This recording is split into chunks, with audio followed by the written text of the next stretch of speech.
And finally, new rule for 2024. America has to go back on its meds. You know, over the holidays, I saw a lot of people, and I asked them all the same two questions. One, have you seen Woody Harrelson? He's my ride. And two, if I said, let's make 2024 the year of blank, what would you say? I was surprised. They all said the same thing. Sanity. Let's make this the year of sanity. Everybody thinks we've gone bonkers. And a lot of it is because the far ends on both left and right have gotten way too much attention, which begs the question, how do you suck all the oxygen out of the room and still not get any to your brain?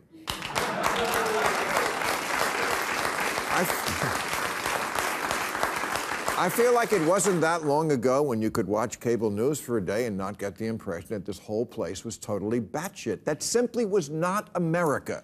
Florida, yes, but not America.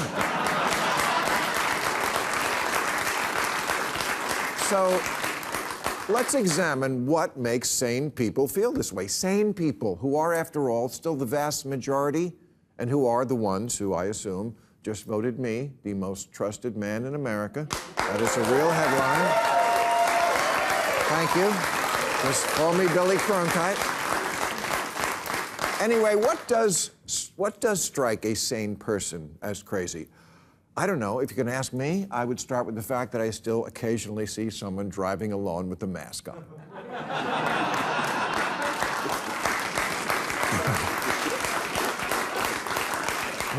Who do they think they're going to get it from? The lady in the next car putting on her makeup? Or maybe I would say it's the continuing debt ceiling debate. Every time a Democrat is president, the Republicans threaten to tank the world economy by forcing us to take a vote on whether to pay back the money we already spent. No other country does this. It's like eating at a restaurant and then taking a vote on whether to dine and dash.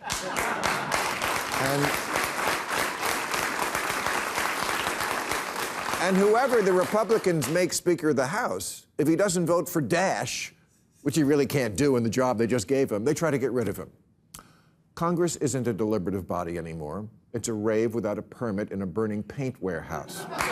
Insane. But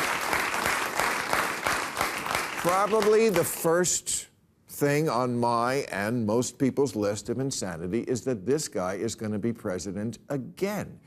It feels surreal that we're in court every day trying to prove Trump wanted to overturn the election, while he's on the campaign trail every day telling everyone they should have overturned the election. It also strikes normal people as insane that Trump fans are perfectly okay with the fact that he was recently asked if he wanted to be a dictator, and he did not say no. Neither did his lawyer say no when a judge asked him, could a president who was not impeached order SEAL Team 6 to assassinate a political rival? The lawyer's answer was a qualified yes. Okay, these are not brain teasers. Neither should it have been difficult when presidents of elite colleges were asked if it's okay to call for the genocide of Jews, and they couldn't just say, fuck no. Can anybody just say fuck no anymore?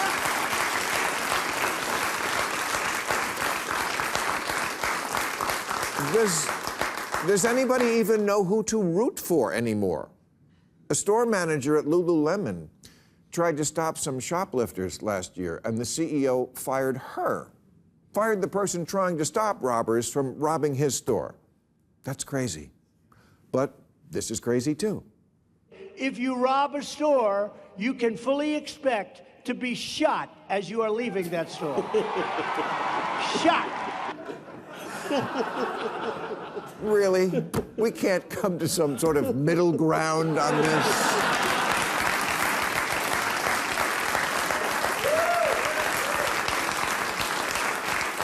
On any issue? Socially liberal but not stupid woke, fiscally sane but not cruel. Is this really that hard? Trans people should be respected and protected, but no penises in women's prisons, maybe? Legalize pot, but maybe stop giving drugs to hard drug addicts? Nikki Haley says America's never been racist, and social justice warriors say there's been no progress since Amos and Andy.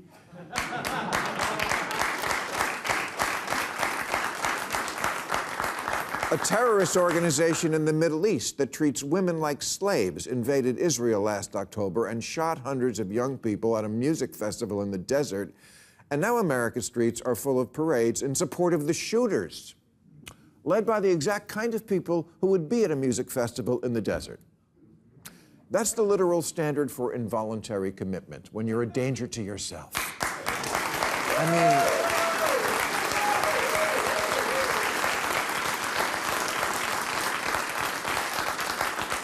mean, the NRA are bad, but after a school shooting, they don't march against schools.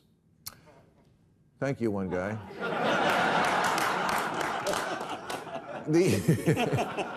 The far left's new crush is the Houthis. Up until a week ago, everyone on TikTok thought a Houthi was what you get when someone hits your elbow. Ow! You gave me a Houthi. Damn. And the Houthi slogan is, God is great, death to the U.S., death to Israel, curse the Jews, and victory for Islam. Like, comment, and subscribe.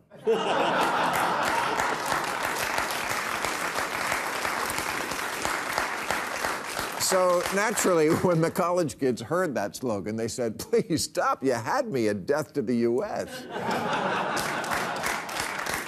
Insane. Insane that we're cheering for the terrorists now. It's also insane to think that this would ever come out well. Right? And it's also insane to feel that it's important to try and prove that Taylor Swift is gay, which apparently is what the supposedly most esteemed newspaper in America feels is very important to do. That's so insane, I don't even get it. If Taylor Swift is gay, what? This is somehow a better country?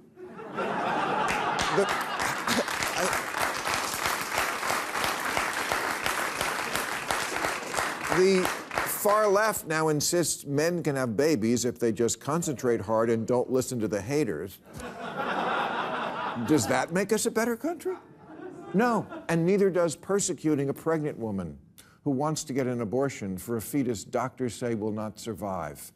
Could everyone just stop being nutty, completely nutty, for 5 fucking minutes?